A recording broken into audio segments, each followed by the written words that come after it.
At this point, there's few films or even just cultural characters as big or as known as James Bond.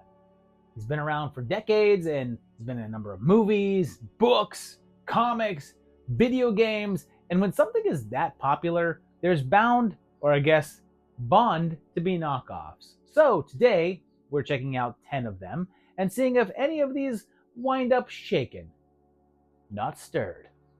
Number 10. We're starting this adventure way back in 1965, just 3 years after Dr. No brought Bond to the world. And we've got a little number called the second best secret agent in the whole wide world. This starts with a public assassination by a secret agent named Number 6.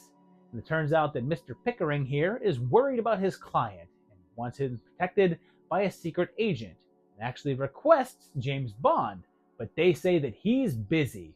So instead they give them their second best man, who also has a license to kill, and it's Charles Vine. Turns out that the guy he has to watch is a Swedish scientist, and he's working on some sort of secret formula that can reverse the effects of gravity.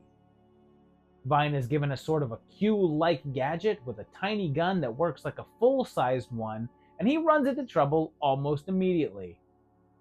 The professor has a lovely travel assistant, Ms. Lindbergh, and he's kidnapped, leading to a car chase. Of course, he also ends up in bed with lovely ladies, and one even says that she had an encounter with James Bond as well, further making reference to him. And he gets to use that tiny gun. And this one is actually pretty straightforward. Like, honestly, the only parts that feel like a parody or spoof are when they go out of their way to talk about Bond, but for the most part, it actually feels like a low-budget James Bond film, just with a guy with a different name. They did a pretty good job of aping the overall style and feel. It was from Lindsay Shonteff, and it was originally titled Licensed to Kill, tying it even further to its inspiration. It carried that name in its native UK and a lot of other countries, but when it was picked up for American distribution, they gave it the second best secret agent title and did some mild re-editing. It actually did very well overseas and even made a nice profit here in the States, enough that Columbia Pictures tried to sign Shonteff to a contract, although they couldn't quite agree to terms. Charles Vine would then return in 2 more films, both times again played by Tom Adams, with the first one called Where the Bullets Fly in 1966, and one in 1967 called Someone's Stolen Our Russian Spy. That one was shot, but then they chose not to release it, and the negatives sat in a laboratory for almost 10 years, and it was finally released in 1976. And for this episode, we're going to do poster checks, because every Bond rip has to also do the poster. Number 9. This next one is from 1996. Comes a little too close to my spoof episode for comfort, and it's Spy Hard. And it starts with one of the greatest men to ever grace this planet Earth and king of spoofs, Leslie Nielsen, as Agent WD-40.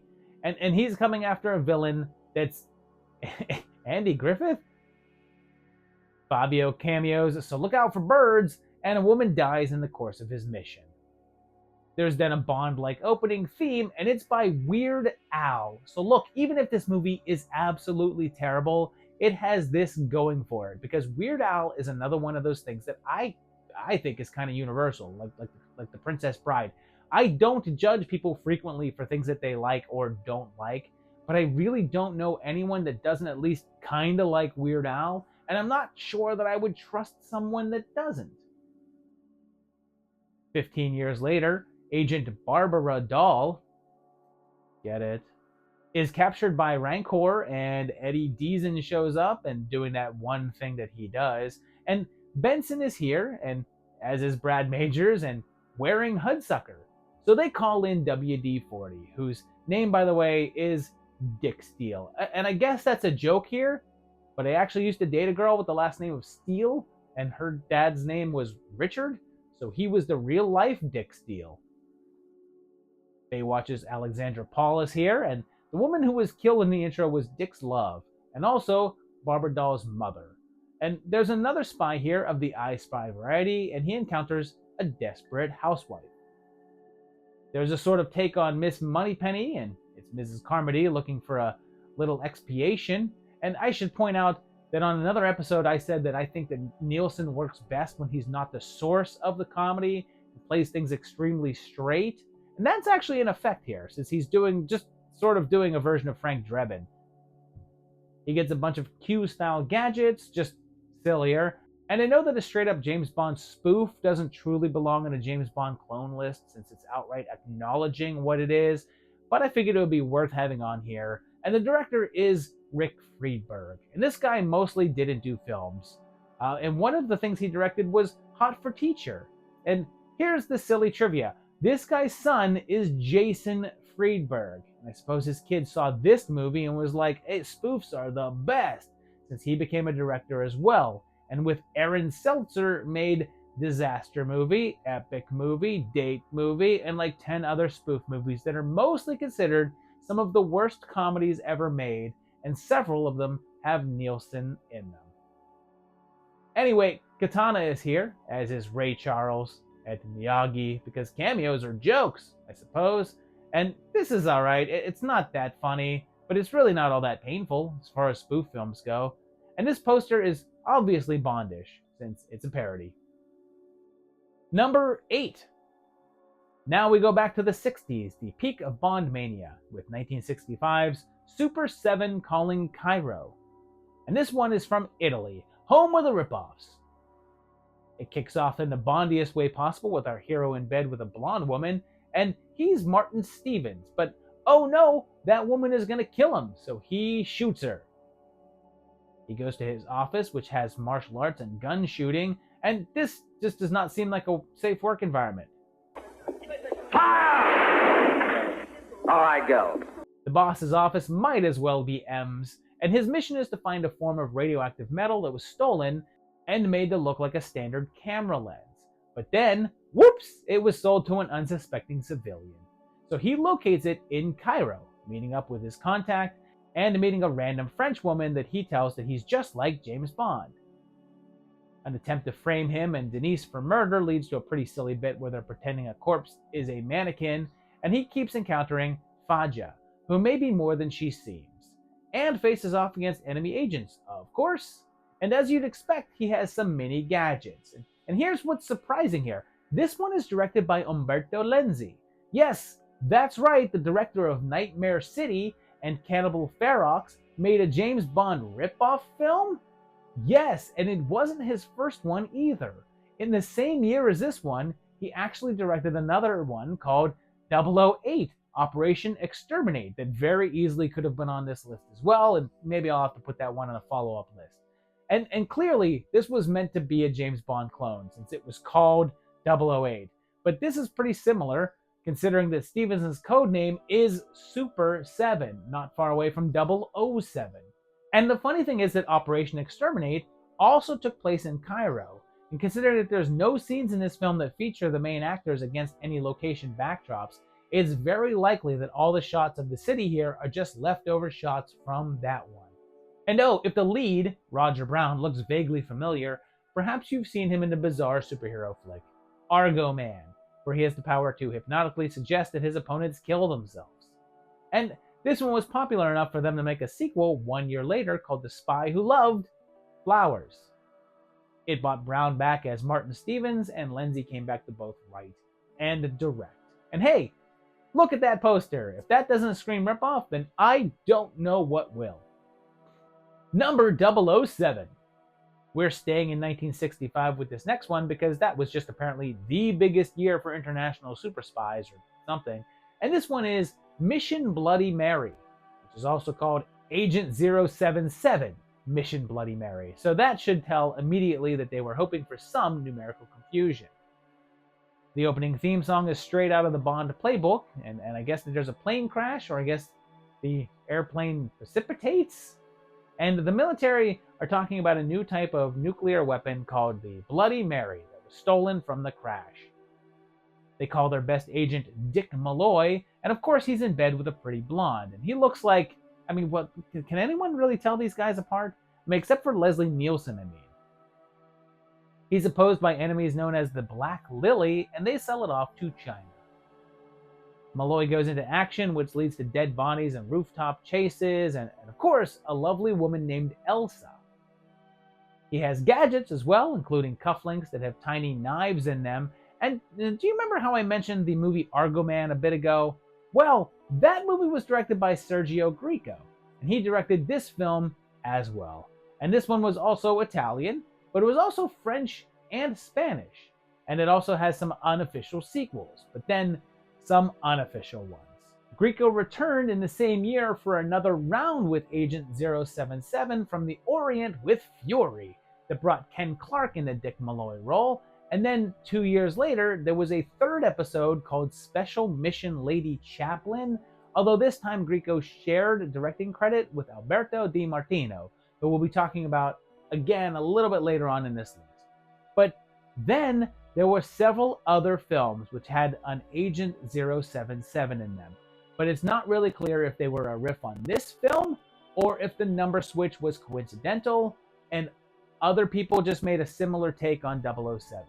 But there was Espionage in Lisbon from 1965 that had an Agent 077, although this one was George Farrell and not Dick Malloy. Another from 65 was Espionage in Tangier, which coincidentally was not connected to Espionage in Lisbon and also had a 077, but this was Mike Murphy, and he was Agent S077, so slightly different. There was yet another in 65 with Secret Agent Fireball, but only sometimes since the character was X177 in some versions, but 077 in others. The same goes for that film's sequel, Killers Are Challenged. There was also an Indian film from 68 called GoldenEye's Secret Agent 077. Again, one that's not clear if it's a reference or just a similar joke on Bond's number. In terms of poster, holy cow, even more than usual. This one just feels like they were really pushing for as much similarity as possible. Number 6. This next one is fairly familiar since earlier we talked about the second best secret agent. Well, this one is from 1977 and is called Number 1 of the Secret Service. And the opening is not very James Bond and is more like sitcom credits. It begins with an assassination of a banker by a sniper rifle, and then another, and then has one of the most ridiculous things I've seen that's not in a comedy film, with a guy using a gun to shave someone and then shoot him.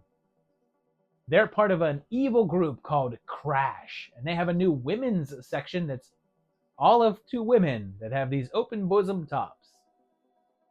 We then meet our hero, Bind, Charles Bind, and he says it.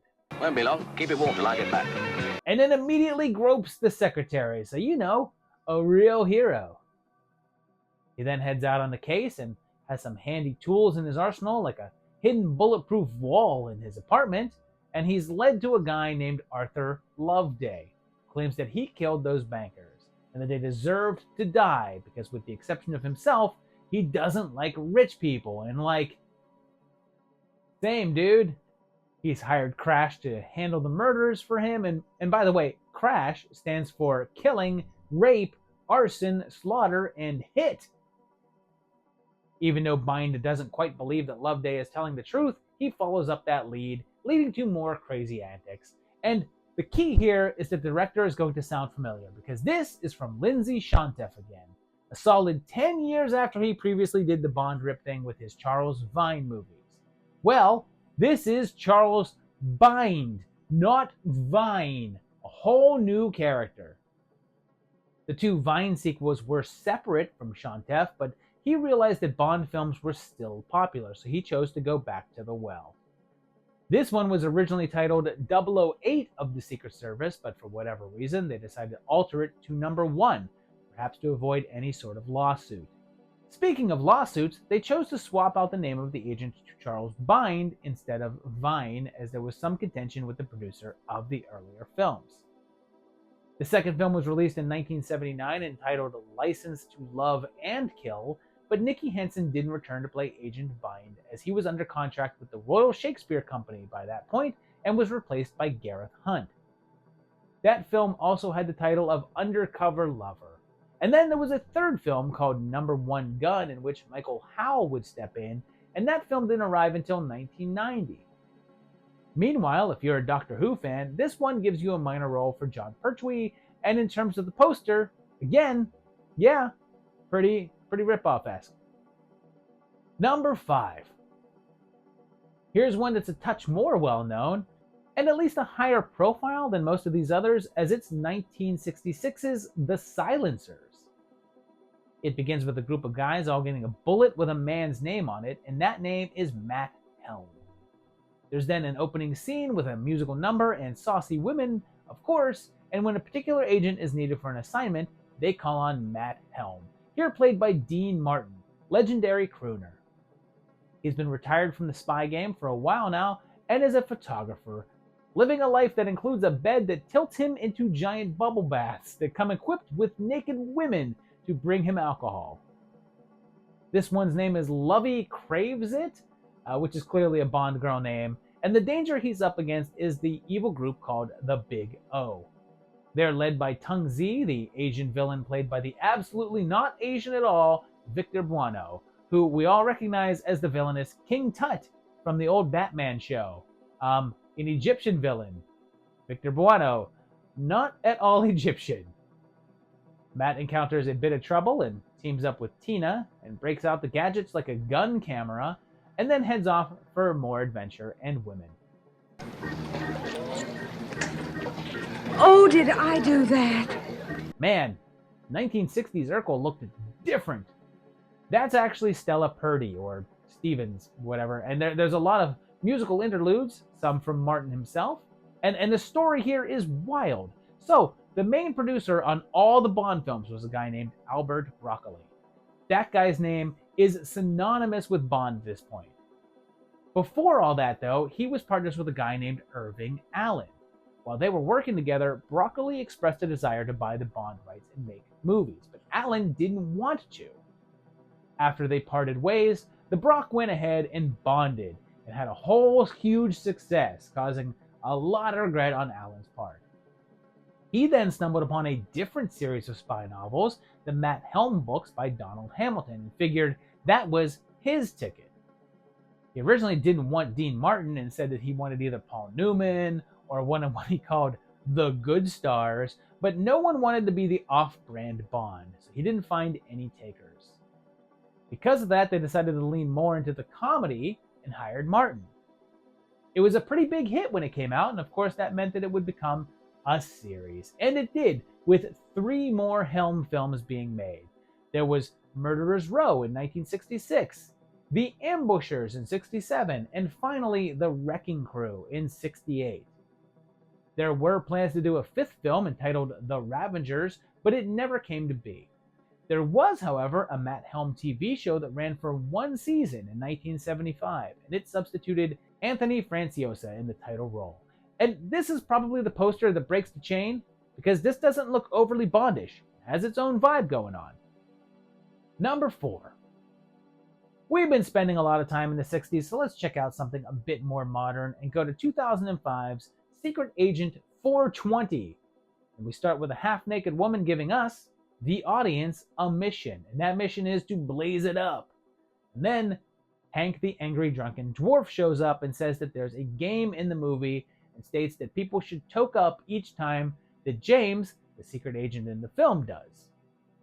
Then the actual film begins, and they tell the Queen that she has cancer, and they recommend medical marijuana, but insist that she get royal level weed.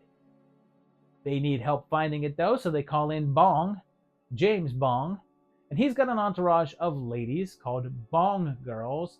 And then skateboarding? As you know, no Bond film would be complete without some pipe shredding. They're then attacked by ninjas, and Bong is doing a sort of a British accent that he seems to have picked up more from Austin Powers than he did Roger Moore, and they have to find a lost strain, so they go to get equipped by QP. And this is a pot movie, so of course, it's Tommy Chong. He heads off to the Himalayas, where farts set off an avalanche, and this little nugget of silly is brought to you by Guy Logan, who both wrote and directed, and was his first directorial work. After this, he'd mostly be involved in music videos and films about music, but he also worked in various tech positions both before and after this, on things like Scream 3 and Dante's Peak, and he was an electrician on Goldmember, which may be where he got the inspiration for this. There's also an appearance by Jack Herer, who was sometimes called the Emperor of Hemp, and was a cannabis rights activist, and had an entire strain named after him. Overall, this movie seems to be an excuse to feature some pot legends and also show off some skate and snowboarding footage. And I'm pretty sure this guy here called him Mr. Bond. You might need this, Mr. Bond. And they didn't catch it to do another take, so they just silenced the last syllable. There's also a fairly impressive, on this level budget, skydiving fight scene. And I'm not a smoker, and this isn't really my sense of humor, but I found it pretty entertaining for what it was, and it had some cool music picks in it, so I can't be mad. Number 3. Let's go back to the 60s now for 1966's Our Man Flint. There's a group out there controlling the weather and causing some natural disasters, and Lieutenant Kinderman is on the case as the head of ZOWI, the Zonal Organization World Intelligence Espionage Group. And they say that 0008 isn't available, and they need someone from outside the team, and ask their computer who they should pick. It selects Derek Flint, but Commander doesn't want him, as he doesn't follow orders well, but they go with him anyway. There's then a very Bond-style opening credit sequence, and we meet our man, and he's pretty magnificent, even if there's only one of him and not 7. The agency phone sounds like this, and I'll explain why that's important in a bit. And at first, Flint says no to the job, but after someone tries to kill him, he changes his mind. He's a master of karate, and I'm not sure if you can pick up on it, but there's a certain tongue-in-cheek quality to all of this, and whereas it's not an outright spoof, this is definitely meant to at least be partially in jest. Along the way, he encounters 0008, and they cast a Sean Connery look-alike, and he's actually Robert Gunner from Planet of the Apes. The villain here is Hans Gruber, and I'm assuming there's no relation, and that name in Die Hard is not a reference to this guy. And between this, Die Hard, and Reanimator, I guess if you need a German-sounding name, you just rolled with Hans and Gruber. They decide the best way to get at Flint is to kidnap his girlfriends, and that's plural because he has 4 of them. And yeah, this was considered one of the first straight-up Bond parodies, and it's said that Austin Powers was directly inspired by this film, going so far as to pay tribute to it by including that phone sound. But that's not all. That phone sound was then adopted into a bunch of things and appeared in Hudson Hawk, and was also used by Rick Dees on the radio as the hotline sound effect. This one is very clear on what it's making fun of, since obviously they had the 0008 character, and earlier on when Flint is offered a Walther PPK, Bond's signature gun, as well as a gadget suitcase, he turns them down and says they're too crude. 0008 also name-checks Spectre and says that this threat is bigger than them, sort of taking a smaller shot at Bond as well. The film turned out to be a pretty big hit, and as such, a sequel was made called In Like Flint, which came 1 year later in '67. That had both Flint and his boss Cramden return for another adventure, and there were even plans for a third called Flintlock that was never made, but was written by Harlan Ellison. There was also an attempt to make it into a TV show that also went nowhere. Later, there was another attempt, and this one made it to a pilot phase and was titled Dead on Target, with Ray Danton as Flint, making the character a private detective, but the pilot wasn't picked up. Finally, in a weird twist, there was also an Italian parody of Our Man Flint called Your Super Agent Flit, although that one had aliens, which might outsilly the silly that's going on here. Number 2. So far, things have been fairly normal, so now it's time to weird things up with 1981's For Your Height Only, also called Your Height Only. And it begins with a foreign scientist being kidnapped, and the evil Mr. Giant is responsible. The Doc has created a weapon called the N-Bomb that he says threatens the world, and that sounds like a job for this guy, who we first see rescue a woman from an assassination. Lola is being targeted by the local mob, but luckily she's under the care of Agent 00 of the Secret Service. He gets her out of trouble and does a whole lot of butt kicking, and I'm being literal there since he has a habit of kicking people right in the butt. 00 and Lola take them all down, and he reports back to his chief. He's given some gadgets, of course. One of them is this hat, which looks like super normal, right? He's then on the case trying to track down Mr. Giant, and he gets some help from Irma here. You're such a little guy, though. Very petite, like a potato. Yeah, let's go. And if you're staring at the screen and wondering what the hell you're even seeing, well, this is Wang Wang, billed as the world's smallest action star, and he measured a mere 2 foot 9 inches. He suffered from what's called primordial dwarfism, and was very small from birth. Growing up, he was fascinated by action films and studied them, even taking martial arts classes. During these classes, his trainer loved his enthusiasm so much that he would involve him in demonstrations. And at one of them, he was spotted by a producer who signed him under a contract to appear in some films. He quickly reached a cult status, and this was perhaps one of his most known works. But it was actually a sequel. There was a film made at the same time as this one simply called Agent 00, but that one is thought to be lost, and no copies currently exist. This became a huge hit in the Philippines and other places in the world that it got distribution. It was originally in Tagalog, but the actual audio track is lost, so the only version that remains is the dubbed one. It was so successful that a sequel was quickly ordered up, and it arrived in 1982, titled The Impossible Kid, and Wang Wang continued to appear in other films throughout the 80s, but not as 00, and only these two films still exist. But his managers quit the industry in 1987, and he didn't work again after that. He spent the next few years with his family until his death in 1992. But we'll always remember this guy the way that he would want us to. Flying on a jetpack.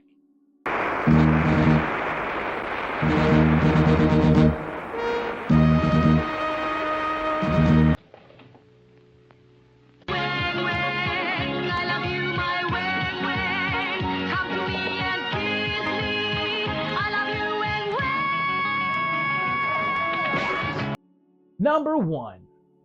Our final film is yet another from the 60s, and 67 to be exact, and it's a wild one with Operation Kid Brother. And this one actually has Miss Moneypenny, the actual Miss Moneypenny, witnessing an assassination. And then there's a package in the wreckage that's recovered by another Bond character, Tatiana, from Russia with Love. And she gets the box for her boss, and holy crap, Largo from Thunderball. So this isn't just ripping Bond off, it's all in. We then meet a doctor who has some legit fighting skills and also some sort of mental abilities, and one of his patients is kidnapped. But then, M is here as well, but he's called Commander Cunningham, and the villain is called Mr. Tai. And yeah, even though these are all Bond regulars, they're different characters here, but they're essentially the same. Cunningham is essentially M, and Maxwell is basically Moneypenny. And they reveal that the doctor is the brother of their top agent. And here's the reveal.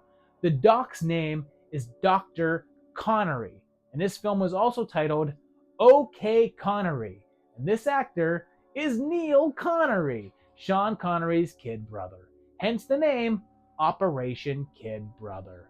Turns out there's an evil organization called Thanatos, run by Alpha, another Bond actor from Dr. No, and he was the first actor to play Blofeld, although we didn't see his face at the time. They say that Connery is the brother of Agent 00, but then cut it off. So they're saying that he's not only Connery's real-life brother, but also Bond's brother in universe. And there's no doubt that they were very obviously going for a Bond ripoff here, and hoping people would think that this was a part of the series. It was directed by someone who I mentioned earlier, Alberto Di Martino, who co-directed the third Dick Malloy movie, and when producers heard Neil on the radio, it was noted just how similar his voice sounded to his brother's, and they decided to pull him in to play a super spy of his own. There were issues on set, though, since just because your brother is a skilled actor, that doesn't mean that you are, and Neil's inexperience showed while filming. At one point, they tried to get Sean to do a cameo in the movie, but he rather emphatically said no. He was also angry that the other actors did, and at one point yelled at Lois Maxwell about it, saying that she was betraying him. What's funny is that it was mentioned how similar Neil sounded to Sean, but the film was shot silently, as most Italian productions were. And when they went to do the dubbing, Neil had appendicitis and wasn't available, so a different American actor was used instead.